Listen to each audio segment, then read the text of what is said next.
ಇವಳ ಕಡೆಯಿಂದ ನಿಮ್ಗೊಂದು ಭರ್ಜರಿ ಉಡುಗೊರೆ ಕೊಡ್ತೀನಿ. ಉಡುಗೊರೆನಾ? ನೀನು ಪಾಪದ ಮೇಲೆ ಪಾಪ, ಅನ್ಯಾಯದ ಮೇಲೆ ಅನ್ಯಾಯನ ಮಾಡ್ತಾನೆ ಹೋಗ್ತಾ ಇದೀಯಾ. ನಿನ್ನ ಒಳಗಡೆ ಇರೋ ಶಕ್ತಿನ ನಾನು ಇವ್ರಿಗೆ ದಾರಿ ಎರಿಬೇಕು ಅಂತ ನಿರ್ಧಾರ ಮಾಡಿದ್ದೇನೆ. ಅದನ್ನ ಯಾರಿಂದನೂ ತಪ್ಪಿಸೋದಕ್ಕಾಗೋದಿಲ್ಲ.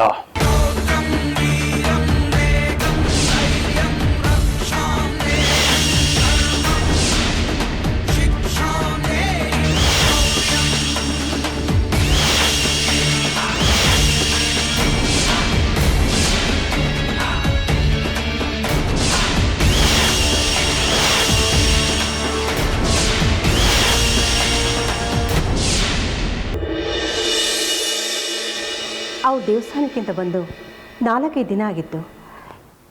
ಇನ್ನೂ ಅವ್ರ ಮನೆಗೆ ಬಂದಿಲ್ಲ. ಬರೋದೂ ಇಲ್ಲ. ಏನು ಹೇಳ್ತಾ ಇದ್ದೀರಾ ನೀವು? ಅವ್ರು ಜೀವಂತವಾಗಿ ಮತ್ತೆ ನಿಮ್ಮ ಮನೆಗೆ ಬರೋದಿಲ್ಲ ಅಂತ ಸ್ಪಷ್ಟವಾಗಿ ಹೇಳ್ತಾ ಇದ್ದೀನಿ. ಅವರಿಬ್ರು ಮನುಷ್ಯರಲ್ಲ, ನಾಗಗಳು. ಮೊದಲು ಅಮೃತನ, ಆಮೇಲೆ ಅರ್ಜುನ ಬಲಿ ಕೊಟ್ಟು ನನ್ನ ಪೂಜೆನ ಮುಂದುವರಿಸ್ತೀನಿ. ಹಾಗಾಗೋದಕ್ಕೆ ನಾನು ಬಿಡೋದಿಲ್ಲ.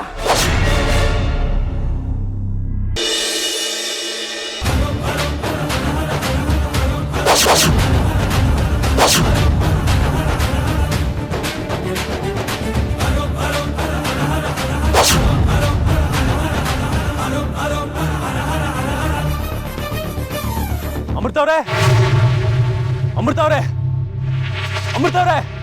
ನನ್ನ ಅರ್ಜುನ್ ಅವ್ರು ಕೂಗ್ತಾ ಇದ್ದಾರೆ.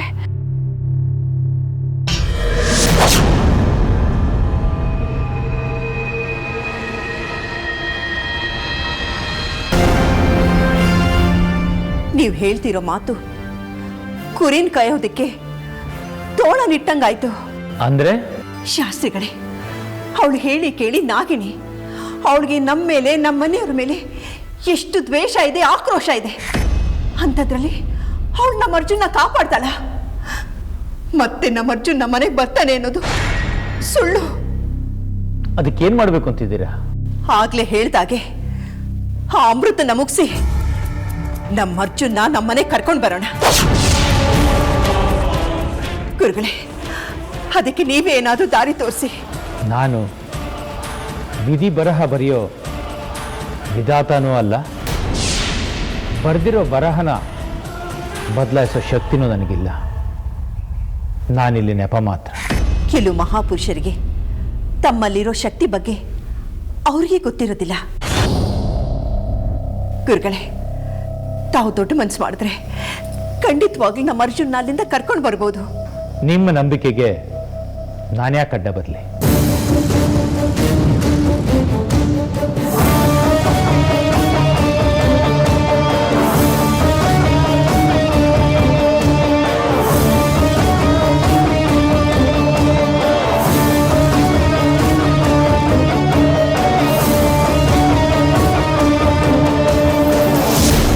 ಏನಾಯ್ತು? ನಿಮ್ಮ ಆಸೆ ನಿರಾಸೆ ಆಯಿತು.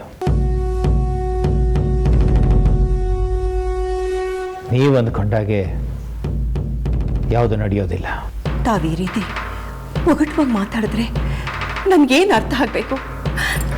ದಯವಿಟ್ಟು ಅದೇನು ಅಂತ ಬಿಡಿಸಿ ಹೇಳಿ. ಅಮೃತನ ಬಿಟ್ಟು ಅರ್ಜುನನ ಮಾತ್ರ ಕಾಪಾಡೋಕ್ಕಾಗೋದಿಲ್ಲ.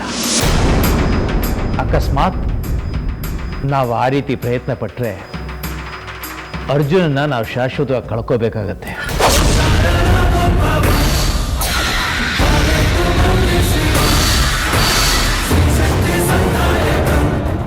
ಅರ್ಜುನ್ನ ಕಳ್ಕೊಳ್ಳೋದಿರ್ಲಿ, ಆ ಮಾತನ್ನ ಕೇಳೋದಕ್ಕೆ ನಾನಿಷ್ಟನೂ ಪಡೋದಿಲ್ಲ.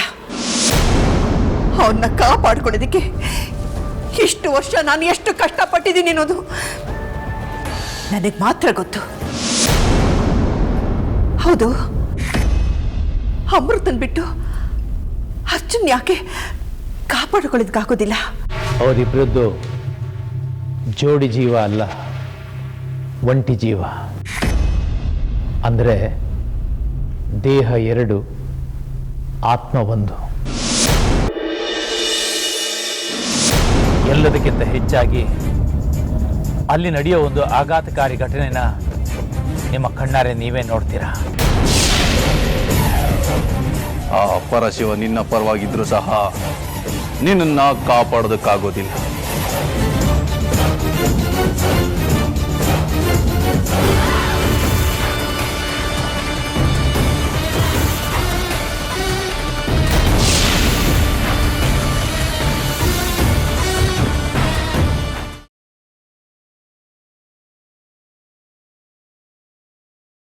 ಜೈ ಮಹಾಕಾಳಿ, ನಾನು ನಿನಗೆ ಈ ಮಗುವನ್ನು ಬಲಿ ಕೊಟ್ಟು ಇವಳ ರಕ್ತದಿಂದ ನಿನಗೆ ಅಭಿಷೇಕ ಮಾಡುತ್ತೇನೆ. ಜೈ ಮಹಾಕಾಳಿ.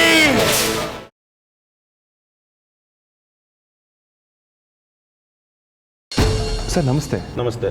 ಏನು ವಿಷಯ? ಆಕ್ಸಿಡೆಂಟ್ ಮಾಡೋರು ಸಿಕ್ಕಿದ್ರಾ? ಅವ್ರ ಬಗ್ಗೆನೇ ಹೇಳೋಣ ಅಂತ ಬಂದೆ ಸರ್. ಆಕ್ಸಿಡೆಂಟ್ ಮಾಡೋದವ್ರ ಬಗ್ಗೆ ಮಾಹಿತಿ ಸಿಕ್ಕಿದೆ.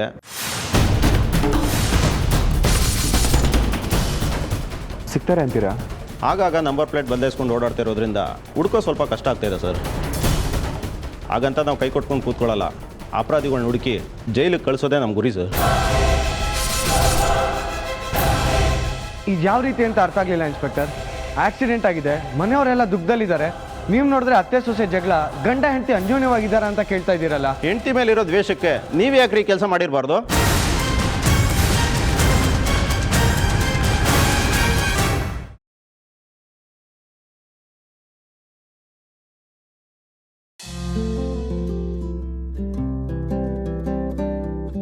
ಋಷಿ,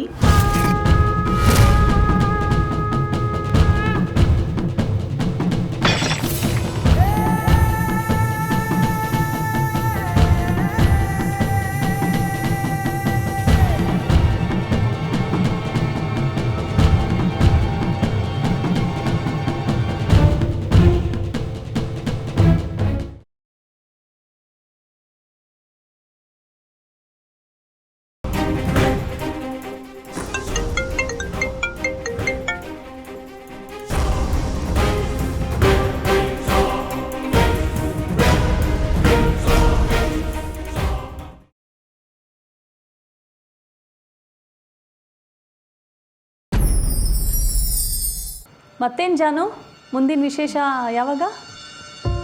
ಮುಂದಿನ ವಿಶೇಷನಾ? ಹಾಂ, ಇನ್ನೇನು ವರ್ಷ ಕಳೀತು, ಸಮಯಕ್ಕೆ ಸರಿಯಾಗೆಲ್ಲ ಆಗಬೇಕಲ್ವಮ್ಮ. ಬೀಗ್ರೆ,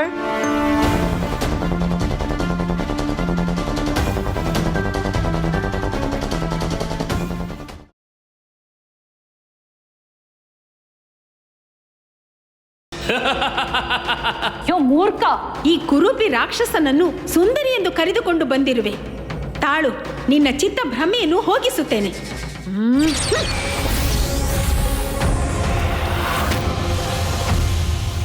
ಈಗ ನಮ್ಮ ಪ್ರಶ್ನೆಗೆ ಉತ್ತರಿಸಿ. ಕೇಳಿ ಮಾತೆ. ಆ ಭೂದೇವಿ ಯಾರು? ದೇವರ್ಷಿಗಳೇ. ದೇವಿ ಪಾರ್ವತಿ, ನಾನು ಹೇಳಲಿಲ್ಲವೇ ನನ್ನ ಸ್ವಾಮಿ ನನ್ನಿಂದ ಏನೋ ಮುಚ್ಚಿಡುತ್ತಿರುವರು ಎಂದು. ಈಗ ಅದು ನಿಮಗೂ ಅನಿಸುತ್ತಿರಬೇಕಲ್ಲ. ಆ ಭೂದೇವಿಗೆ ವೈಕುಂಠದಲ್ಲೇ ಏಕೆ ಆಶ್ರಯ ಬೇಕು? ಭೂದೇವಿಯ ರಕ್ಷಣೆಯ ಜವಾಬ್ದಾರಿ ನನ್ನದು. ಅವರ ಸಂಕಷ್ಟವನ್ನು ನಾನು ಪರಿಹರಿಸದೇ ಹೋದರೆ ಸಮಸ್ತ ಮನುಕುಲವೇ ಸಂಕಟಕ್ಕೆ ಒಳಗಾಗುತ್ತದೆ.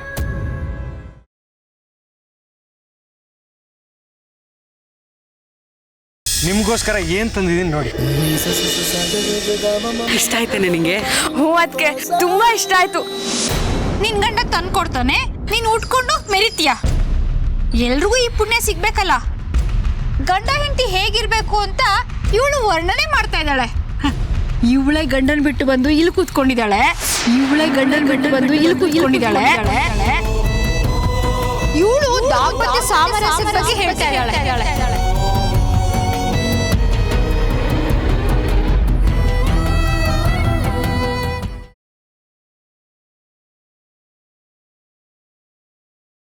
ಅಮ್ಮ, ಇಷ್ಟು ವರ್ಷಗಳಲ್ಲಿ ಫಸ್ಟ್ ಟೈಮ್ ನಿಮ್ಮನ್ನು ಕೇಳದೆ ಒಂದು ಮಾತು ಕೊಟ್ಟಿದ್ದೀನಿ, ಅದಕ್ಕೆ ಸಾರಿ.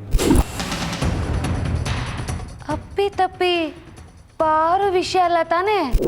ಪಾರ್ವತಿ ವಿಷಯನೇ. ಅವಳಿಗೆ ನಮ್ಮನೆ ಕಿಚನ್ ಡಿಪಾರ್ಟ್ಮೆಂಟಲ್ಲಿ ಒಂದು ಕೆಲಸ ಕೊಡೋಣ ಅಂತ. ಸಾರಿ